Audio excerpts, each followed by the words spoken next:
Salamat sa ating mga ina na binigay ng Panginoon. You are blessed if your mother is still living because you can still show your love and they can still, care for you. Pero we need to take advantage of that. And probably ang isang nakakalungkot is that mothers are taken for granted. Alam niyo yan, mga nanay, you are taken for granted, At maganda na meron tayong araw that we can remember our mothers, no?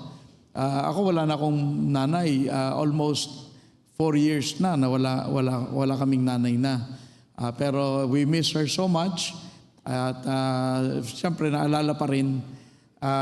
But this morning I'd like to give you a message on Proverbs 31. Babasahin ko ang 10 to 31. Mahaba pero it's good to read these verses. Let's all stand and we will read Proverbs 31, 10 to 31. If you do not have a Bible, you can look on the screen. Meron namang screen na pwede niyong tingnan. At pagkatapos ito, ipapanalangin natin.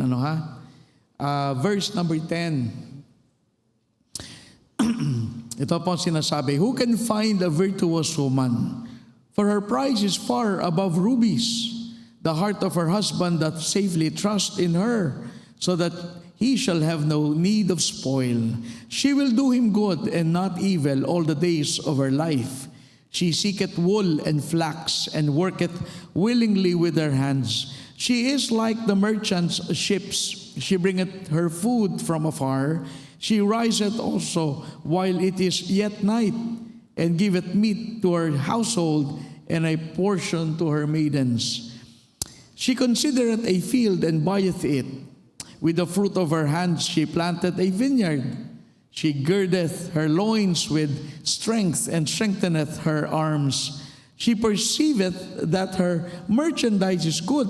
Her candle goeth not out by night. She layeth her hands to the spindle, and her hands hold the distaff. She stretcheth out her hand to the poor. Yea, she reacheth forth her hands to the needy. She is not afraid of the snow for her household, for all her household are clothed with scarlet. She maketh herself coverings of tapestry. Her clothing is silk and purple. Her husband is known in the gates, when he sitteth among the elders of the land. She maketh fine linen, and selleth it, and delivereth girdles unto the merchant. Strength and honor are her clothing, and she shall rejoice in time to come. She openeth her mouth with wisdom, and in her tongue is the law of kindness. She looketh well to the ways of her household, and eateth not the bread of idleness. Her children ariseth up, and call her blessed. Blessed her husband also, and he praiseth her. Many daughters have done virtuously, but thou excellest them all. Favor is deceitful, and beauty is vain, but a woman that feareth the Lord, she shall be praised. Give her of the fruit of her hands, and let her own works praise her in the gates. Okay? You may be seated except for the mothers. So nanay lang po nakatayo, tas upo na kayo lahat. At tayo po'y mananalangin for the mothers. Tayo po'y tumungot pumikit. Manalangin tayo. Father in heaven, we are thankful for all these mothers. Lahat po ng mga nanay na nakatayo. Salamat sa kanilang buhay na ibinigay mo sila sa amin. We would not have been here without them. Salamat sa kanilang desisyon to bear us and to birth us. And we thank you, Lord, for the many years that they have invested in our lives. Panginoon, you know that they are greatly taken for granted. Ang aming mga ina, they work so hard, they sacrifice so much, and yet we often forget their labors sa araw-araw na kanilang pagpupuyat, pagtatrabaho, pagsisikap to provide our needs. Marami po sa aming mga ina ang nakakaligtaan at hindi napapahalagahan. And so this day, I pray that you will encourage your hearts. Tulungan mo po ang bawat ina na mapalakas sapagkat sila po ay iyong ibinigay sa amin at tinawag mo sila para maging ina, kaya't mahalaga, Panginoon, ang panawagan na ito. I pray that you will bless the message this morning, and I pray that you will help us to appreciate our moms even more. And this we ask and pray in Christ's name. Amen. Salamat po. You may all be seated. Salamat. Encouragement to the mothers. I want this message to encourage you. Alam ko, binasa natin yung talata, and you're like looking at a perfect mother. Pero I know that wala namang perfect na nanay. So relax lang. Kasi minsan, alam mo, pag nakakinig ka ng message, parang pag-uwi mo, parang you feel discouraged because you did not meet the standard na binigay ng Panginoon. Wala namang nakakamit eh. So ngayong umaga, I just want to encourage our mothers because binasa natin yung mga talata na yan, and that because that is the standard, yan ang pamantayan ng Diyos, at yan ang klase ng ina at asawa na magandang maging katulad natin. But don't be discouraged if you do not reach the standard. The Bible does not discourage. Hindi tayo binigyan ng Panginoon ng Bible para ma-discourage tayo. Of course, marirebuke tayo. Ipapakita sa atin kung ano ang problema, kung anong ating kasalanan, kung meron man. But even if you're not a perfect wife or a perfect mother, be grateful na ginamit ka ng Panginoon. Kasi kung wala ka, paano mangyayari sa iyong mga anak? Kaya hindi ka man perfect, wala naman perfect na nanay talaga, magpasalamat ka that God called you to play the role of a mother. Sabagat napaka-importante po ang nanay. Ang ating society, has devalued the role of the homemaker. Alam mo, ang ating society, alam mo, tinataas nila yung mga successful sa business, sa career. Yun ang, alam mo, sa mundo, yun ang mahalaga, the external beauty. But the Proverbs 31 woman, if you read her, kumbaga CV, you will find her to be industrious, energetic, compassionate, sacrificial, at marami pang iba. Ang value nitong mother na to is not her outward charm, but her virtue. Inward, yung kanyang virtue. Kaya yung mapapansin sa verse 10, look at verse 10, who can find a virtuous woman, for her price is far above rubies. You know why rubies ang ginamit, hindi diamonds? Kasi ang diamonds, kapag nailawan, nagre-reflect yung ilaw. Ang rubies, when you shine on them, yung liwanag, meron siyang inner glow. Nasa loob pa ang liwanag niya. The diamond is different. That's why ginamit ni Solomon probably rubies, because when you put a light on rubies, yung liwanag hindi nagre-reflect, kundi naiiwan sa loob. And in case you wonder, mga tatay, you cannot take their place. Alam mo, you cannot take the place of a mother. Iba ang tatay eh. Ang tatay masyadong, iba lang talaga. Ibang pag-ibig ng tatay, medyo tatay. Pero ang nanay iba. Yung mother's touch, iba talaga eh. And we are all thankful because of our mothers na nagpalaki sa atin. Now, siguro, iba sa inyo, iba-iba tayong situation. Baka, maybe you've never known your mother, or maybe you wanted to be a mother, but you can't be a mother because God has not opened your womb. Maraming sitwasyon. Pero, even if you are not a perfect, at wala naman nga, and even though you have regrets or failures, alam ko na ang mga nanay, you're still doing your best. Ganun ang nanay eh. Siguro hindi niya magawa lahat, hindi niya maibigay lahat sa kanyang anak, hindi niya magawa lahat kasi limited siya.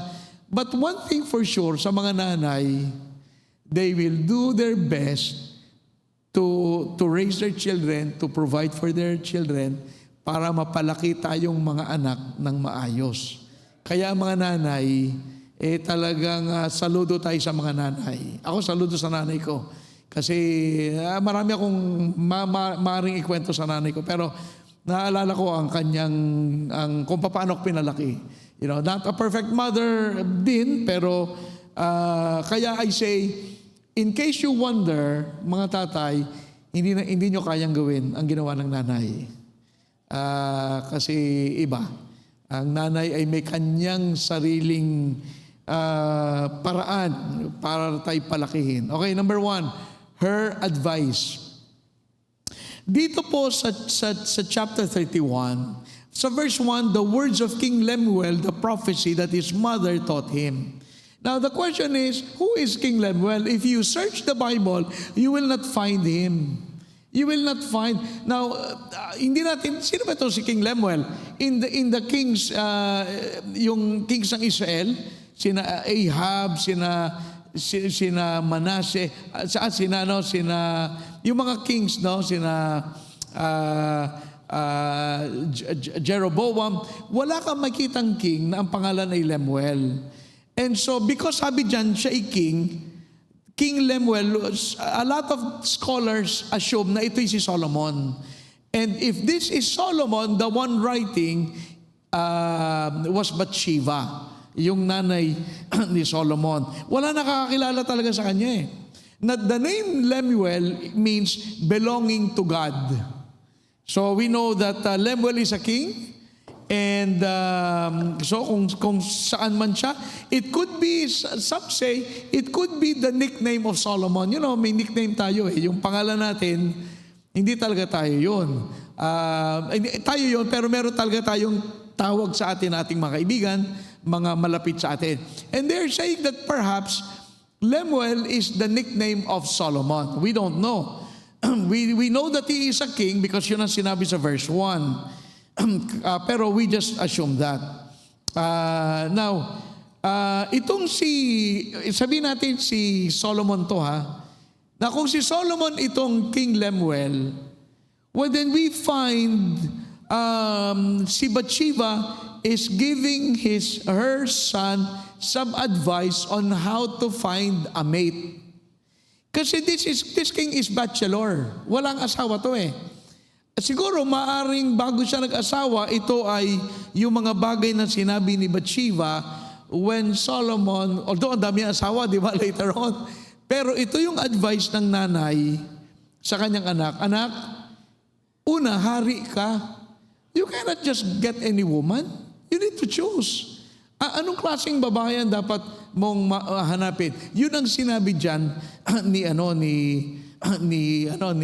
Bathsheba. Assuming ito'y si Solomon. Parang siya sabi niya, anak, you need to aim high. You need to find a woman that would fit to be the king's wife. And so, the mother gives a list of things. Kasi alam niya, because anak, you are a king. You need a wise wife, a sharp wife, a wife who is like this and like that. And so, siguro kung ngayon ito, sasabi, para bang nanay yung sabi, anak, alam mo, pag kayo mag-aasawa, hanapin mo yung bang, siguro, kung may kaklase ka na, magaling sa klase, tapos hindi madamot, tapos yung matalino, yung nag-i-stand out sa klase, ganun ang ginagawa dito. Sa verses 1 to 9, yun ang conversation. In fact, parang siya sabi that you have to be careful to choose your mate because in verses 1 to 6, ganun sabi niya eh. Look at verse number 3. Parang sabi niya dito, sabi niya, give not thy strength unto women, nor thy ways to that which destroyeth kings. Wag mong ibigay ang sarili mo sa babae na wawasakin ang iyong kaharian. So watch out for women, and then in verse number 5 to 6, the mother is saying, watch out for wine. Alam mo, tignan niyo ito verse number 4.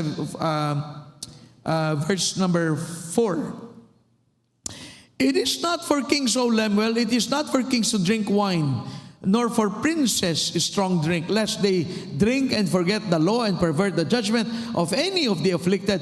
Give strong drink unto him that is ready to perish, and wine unto those that be of heavy hearts. Sabi ng mother, sabi niya, alam mo anak, mag-ingat ka sa mga babae, hindi lahat ng babae ay pwede. Pangalawa, mag-ingat ka sa mga alak. Kasi pa ikaw hari ka eh. If you drink wine, it will affect your judgment. Kasi ikaw ang hari, hindi ka maaaring, hindi mo alam ang sinasabi mo kasi lasing ka. Anak, hari ka eh. So, nagbibigay itong mother ng advice. Una, what not to look for in a wife. Verses 5 to 9. And then in verses 10 to 31, sabi niya, ito naman ang hahanapin mo. Ito ang hahanapin mo sa isang asawa. Now, beginning from verse number 10, hindi ba nakalagay, who can find a virtuous woman? Hindi ba verse number 10? Kung paano binigay ito ni Bathsheba, assuming verses 10 to 31 is according to the Hebrew alphabet. Hindi ba kumbaga verse 10, A, B, C. Yung unang letra nagsimula sa A. Yung verse 11 nagsimula sa B. Verse 12 nagsimula sa C. Ang ginawa ni Bathsheba when she wrote this, ang tawag dito alphabetical acoustic poem. Can you imagine yung binigay niya yung advice? Nag-acoustic siya ng ABC, pero in Hebrew, it's different. It's Alpha, it's Beth, it's Gimel, etc., etc. Ang ABC nila parang Alpha, Beth, Gimel, and then, And the reason ginawa ito ng mother is so that the son could memorize this advice sa kanyang sarili. And it was said that husbands and children, not the wives, pagka sila ay dadating sa Sabbath, which is Friday night, during their dinner on Friday night, because papunta na sila ng Sabbath, di ba kanina Sunday school sinabi ko, pagdating ng Friday night, it would be the Saturday. Ang Saturday nila ng Jew is from Friday night to Saturday, mga 6 p.m. Paglubog ng araw, linggo na yon. Okay? So, kumbaga sa atin, Sunday starts at 12 midnight. Sa kanila, hindi. When the sun goes down, by the way, do you know that when God created the heaven, itong lahat, nagsimula siya sa gabi. And the evening and the morning was the first day. If you will notice, ang Panginoon ay gabi nag-start eh. And so ganun ang mga Jew, no? So sa bahay ng mga Jew, the father and the children would memorize and recite verses 10 to 31 during or after their evening meals on Friday night. Yung mga memory verse dito, ang mga Jew, that's just part of their faith in God. Kaya nga pinagpala talaga Israel. Because they would memorize scriptures. That's what we do in our school. We teach them to memorize verses in the Bible. But during Sabbath, the husband and the children, in the presence of the mother, pagkatapos kumain, okay, memory verse, and that's what they do. And they would recite verses 10 to 31. I mean, siyempre sa Hebrew, it's like ABC natin. First letter is A, verse 11 is B, verse 12 ay C, verse 13 ay D, kumbaga sa atin, A, B, C, D. And that makes it a lot easier for them to memorize this portion of the Bible. So again, the first thing nakita natin, she was giving an advice to her son about choosing a mate. Napagaling, naging 1,000 ang asawa, pero nagbigay ng advice ang nanay. No? Second of all, let's look at her character. Her character. Now, First of all, let us look at verse 13. Verse 13, she seeketh wool and flax and worketh willingly with her hands. She is like the merchant ship, and she bringeth her food from afar. So alam natin, siya ay nagdadala ng pagkain, and verse 13, siya ay gumagawa ng mga damit.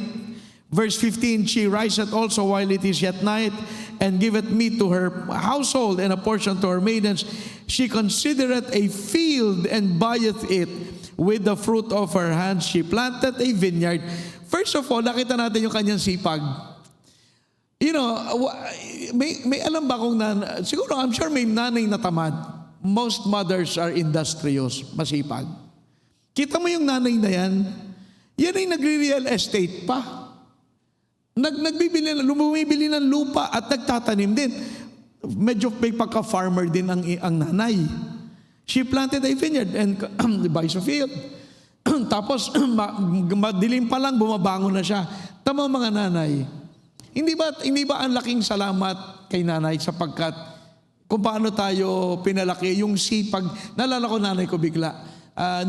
Si mami, ang work niya teacher sa Tongho. Ang gagawin niyan, kami 8 children.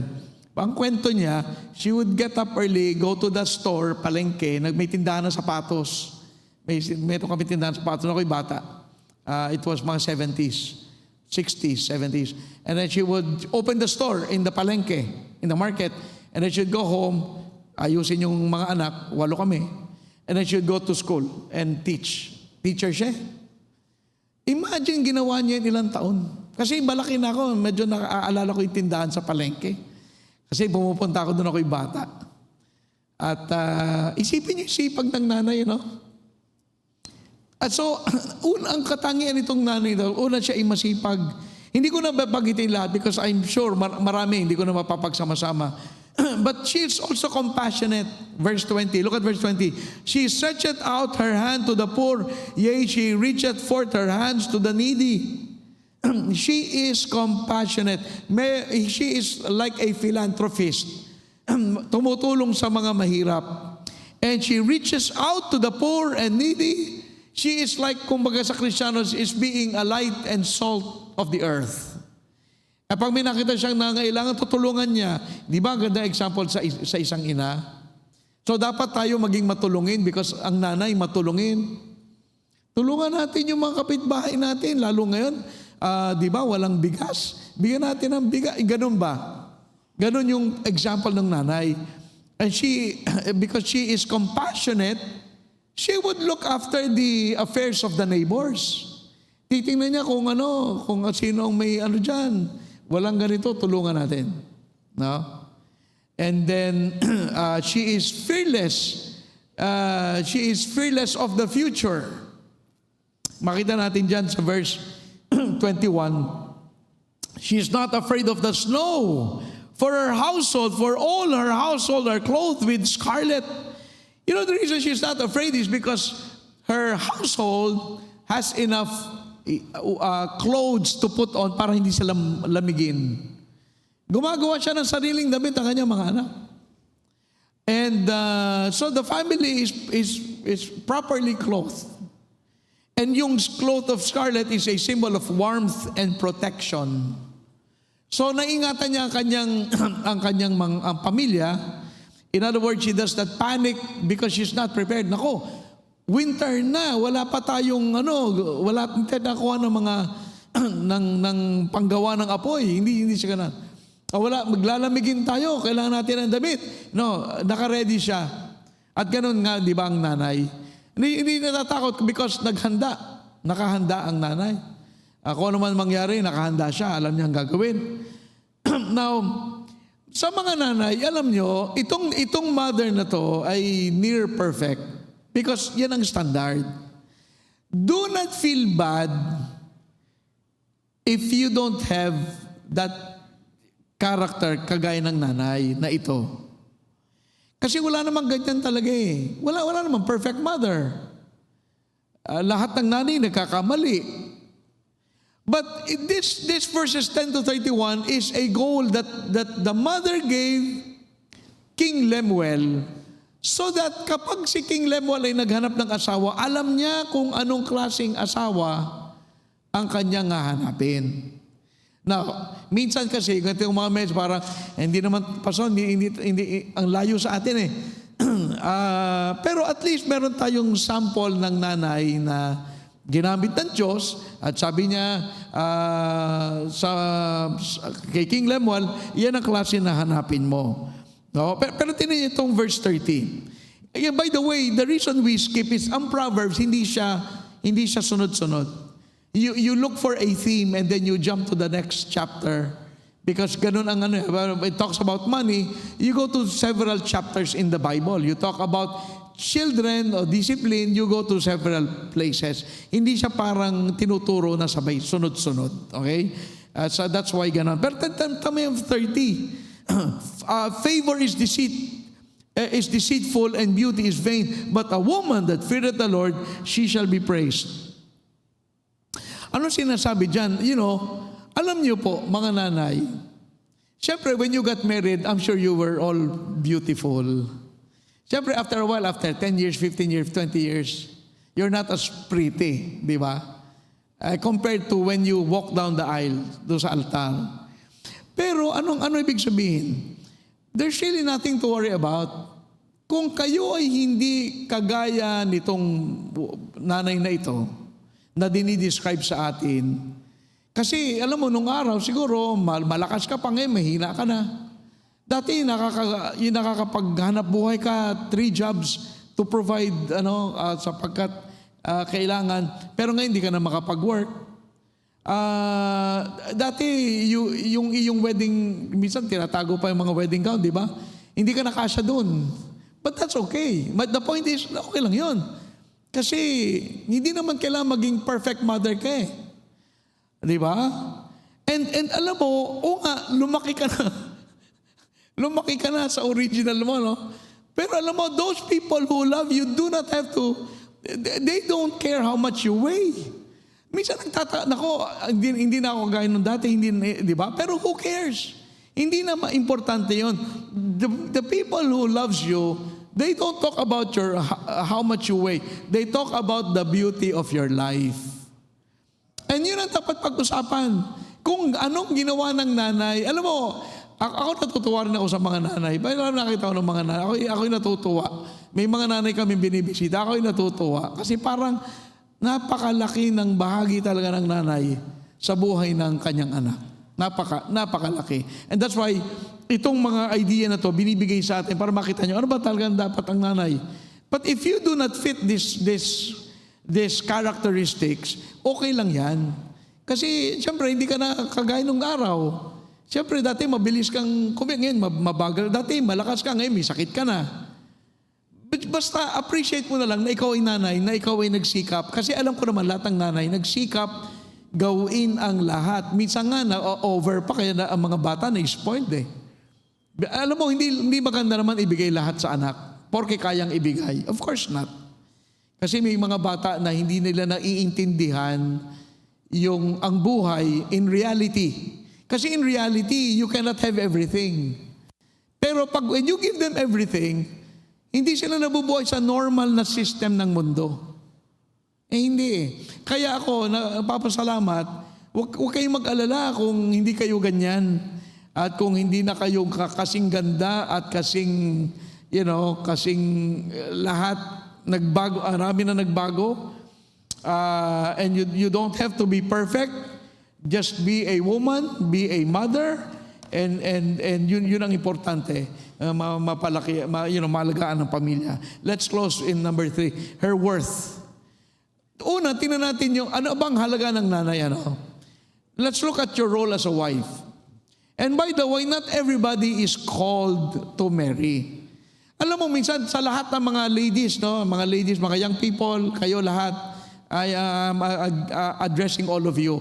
Hindi lahat pwede maging wife. Wala sa Bible. Kasi minsan, pag wala kang asawa, parang, anong problema mo? Anong problema? Wala namang problema. Kasi sa Bible, wala namang sinabi sa Bible, dapat lahat mag-asawa. Wala naman sa Bible lahat dapat hindi mag-asawa. It depends on God's dealing with you. But if you're not married, don't be ashamed. Don't feel belittled. Don't feel na baka hindi ka bagay sa ganong role. Hindi, it's all, ayon sa kalooban ng Panginoon, sa ating lahat na magkakaiba. Okay? So if you're not married, o kaya naman you used to be married, and you're not, ngayon hindi, kung ano man ang mga bagay na nangyayari sa ating buhay, ay bahala ang Diyos. Basta tayo, gawin lang natin yung turo ng Panginoon. Meron talagang ang Panginoon tinawag para hindi mag-asawa. Meron si Paul, walang asawa. Pero kung ikaw naman ay nag-asawa, let me tell you, pinili ng Diyos yung mapapangasawa mo. Pinili ng Diyos. In the same way that God calls people not to marry, God calls people to marry, and God gives them a partner. So, all of that is God's dealing with you.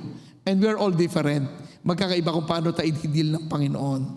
But, ang mahalaga, you're a wife, and you don't have to be a perfect wife. Kasi pag kinumpare mo sarili mo, when you compare, maaano ka yung iba. Yung iba, katulad, may mga nanay, kailangan mo anak ng damit, itatahi kita. May ganun napakagaling naman, no? Tayo, hindi ka na bumibili, tinatay ka lang nanay. May mga, hindi marunong magtahi. Pero, ngayon, di ba, hindi naman yung mahalaga. Wala namang special award sa langit sa mga nagtatahing nanay. Walang ganun, okay? Walang special award sa mga nanay na marunong magaling magluto. Siguro, kay nanay, hindi ka magaling magluto. So what? Diba? Basta, you're a wife, you're a mother. Now, ang mahalaga, be who you are. Don't try to be somebody else. Kung ikaw, basta, alam mo, nanay ka, di mag-aral ka nga magluto. Meron pa rin namang magaling talaga magluto na parang hindi natin kaya yung mga gano'n. Okay lang yun. Basta marunong ka magpakain sa iyong mga anak, okay na yun. But I'm saying, relax lang. You don't have to be a perfect mom. If you're a mom, I know that you're doing your best. Minsan ang mga anak, hindi, di ba? May mga... So, tingnan natin yung role mo as a mother. Alam mo, ang dapat mo, patuloy lang. Hindi mo magagawa lahat yung sinabi. Basta, I know you sacrifice for them. Keep on sacrificing for them. Keep on loving them. Alam mo, may mga anak na nagre-rebelde. May lumalayas. May mga, there are cases like that. But don't blame yourself. Because alam mo yung mga batang matitigas ang ulo na yan, may will din sila that which you cannot control. Kaya anak mo, pinalaki mo sa church, tinuruan mo ng Bible, nung lumaki ay lumaya at nagsarili at nabubuhay ng ayon sa kanyang kagustuhan. That's not your fault. And so mga nanay, don't be too hard on yourself. May mga, kasi no matter what happens, alam mo kung may mga batang ganyan, no matter what happens, you know what? They will have a memory of a mother who loved them so much and prayed for them. Alam mo, basta ang mahalaga, minahal mo yung anak mo, pinalaki mo ng tama, kung yan ay humiwalay sa iyong aral, bahala ang Panginoon sa kanya. Basta, ito ang isang bagay na hindi niyo makakalimutan. Kung paano ka nagsakripisyo at kung paano mo sila pinalaki at kung paano mo sila minahal. May mga bagay na hindi nila ma-appreciate siguro, pero one thing is for sure, they will have a memory of a mother who really loved them. At yun ang mahalaga. So what I'm saying is this, you are their greatest influence. Naanuhan niyo yan? Kayo mga nanay, ang pinaka-single greatest influence in the lives of your children. It's not their teacher, not their pastor, not sino mang athlete or singer or actor sa TV. Ang pinaka ma-influensya ay ang ina. Tingnan nyo walang Isaac kung walang Sarah. Walang Timothy kung walang Eunice. Walang Samuel kung walang Hannah.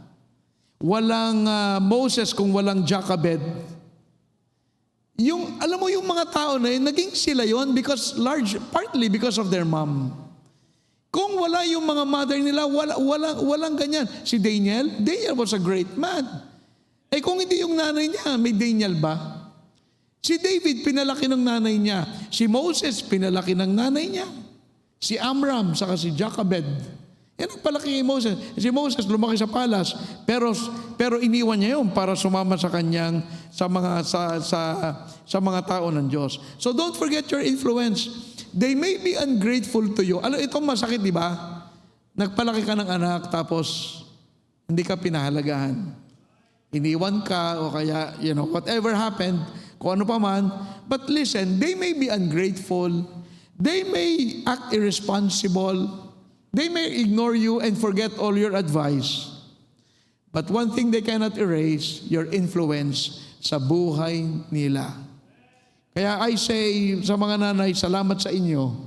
Kasi hindi kayo masyado napapasalamatan. Kayo puro trabaho, di ba? Puro trabaho, puro sakripisyo.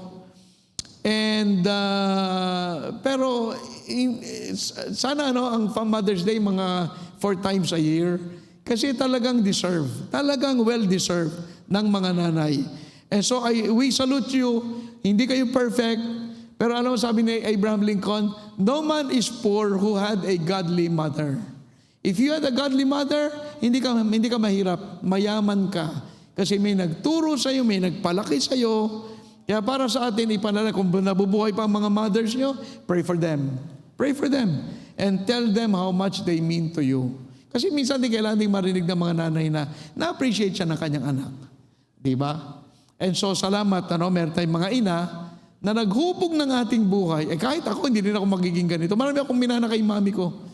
Yung katipiran, ganyan. Yung love ko sa marami akong bagay na nakuha talaga sa nanay ko, to which I am thankful. And I'm sure tayong lahat. Okay? So tayo tumayo lahat. Let's all stand. Tayo tumayo, tumungo at pumikit, at tayo manalangin. Father in heaven, we thank you for all the mothers who are here. We thank you, Lord, for the sacrifice that they have shown their family. Well, I'm sure walang magsasabi na siya ay nagawa niya lahat ng tama sa lahat ng panahon, because Lord, there's no such a thing as a perfect mother. But Lord, I thank you for all the moms who are here, for how you greatly use them to raise their children, love their husbands, at kahit man, Panginoon, hindi ayon sa iyong salita lahat ng kanilang ginawa, sila po ay nagsakripisyo at minahal ang kanilang mga anak at pinalaki sa abot ng kanilang makakaya. And so I pray, Lord, that you will help us to appreciate them. I pray that pagpalain mo po ang aming paanyaya, invitation, so that we can pray for our parents, for our mother, and that we can remember them sa panalangin, sa lahat ng kanilang ginawa para sa aming buhay. At nagpapasalamat kami na kung paano, Panginoon, nagsakripisyo ang aming mga ina. At sinabi mo po sa iyong salita, kagaya ng isang ina, ikaw ay nagmahal din naman sa amin. Binigay mo ang iyong kaisa-isang anak upang tubusin kami sa kasalanan. At bagamat hindi kami karapat-dapat, Lord, you continue to love us. And even though we falter and fall, you still care for us and show your love toward us. Salamat, Panginoon, sa iyong anak na si Kristo. Kung kami sa Kanya'y mananampalataya, pangako mo sa amin, bibigyan mo kami ng buhay na walang hanggan. So Lord, I pray that you bless this message, bless our moms, at pagpalay mo po ang invitation na ito. Ito po ang aming samot na langit sa pangalan ni Jesus.